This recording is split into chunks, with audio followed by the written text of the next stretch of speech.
ว่าโอ้โอ้โอ้โอ้ว่าโอ้โอ้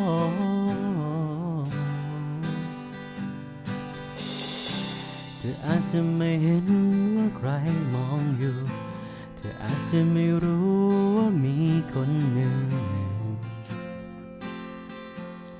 แอบเพ้อคิดถึงเธออาจจะไม่รู้ว่าฉันมองอยู่ถึงอยากให้เธอรู้แต่ไม่กล้าบอกกลัวเธอไม่ชอบคนอย่างเราเป็นคนหนึ่งแค่คนหนึ่งที่ธรรมดาติดดินกินข้าวแกงแล้งภาษา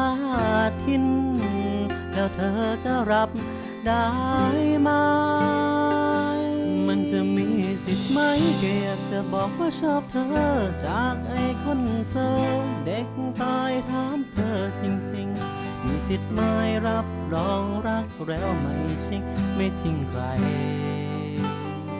ไม่เด่นไม่รวยอย่างใครเขา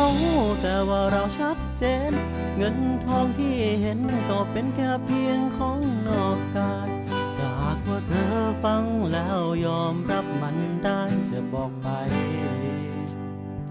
ว่าฉันชอบเธอ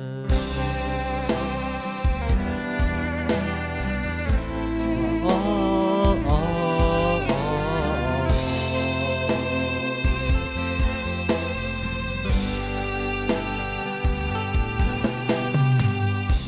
เธออาจจะมีใครที่เธอต้องการเป็นคนที่เธอฝันและเธอตามหาแต่อยากให้เขามาดูแลและคนอย่างฉันคงไม่มีสิทธิ์คงได้แค่คิดรักเธอฝ่ายเดียวคงได้แค่เพ้อได้แค่มองว่าโอ้โอ้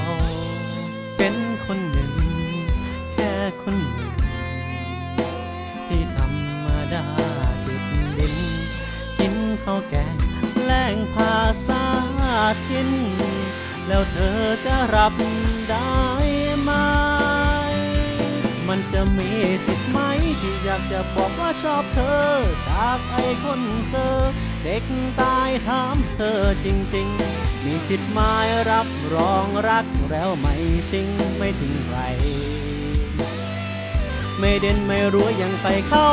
แต่ว่าเราชัดเจนเงินทองที่เห็นก็เป็นแค่เพียงของนอกกายถ้าหากว่าเธอฟังแล้วยอมรับมันได้จะบอกไป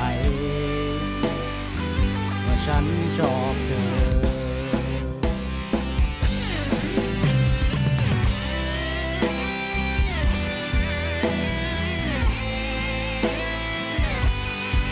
ว่าโอ้โอ้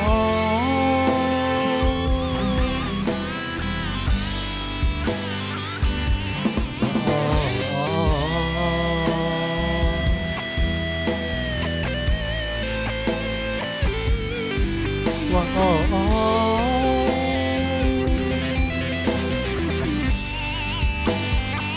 แล้วมันจะมีสิทธิ์ไหมแค่อยากจะบอกว่าชอบเธอจากไอ้คนเซอร์เด็กตายถามเธอจริงๆมีสิทธิ์ไหมรับรองรักแล้วไม่ชิงไม่ทิ้งใครไม่เด่นไม่รวยอย่างใครเขาแต่ว่าเราชัดเจนเงินทองที่เห็นก็เป็นแค่เพียงของนอกกายถ้าหากว่าเธอฟังแล้วยอมรับมันได้จะบอกไปว่าฉันชอบเธอถ้าหากว่าเธอฟังแล้วยอมรับฉันได้จะบอกไปว่าฉันรัก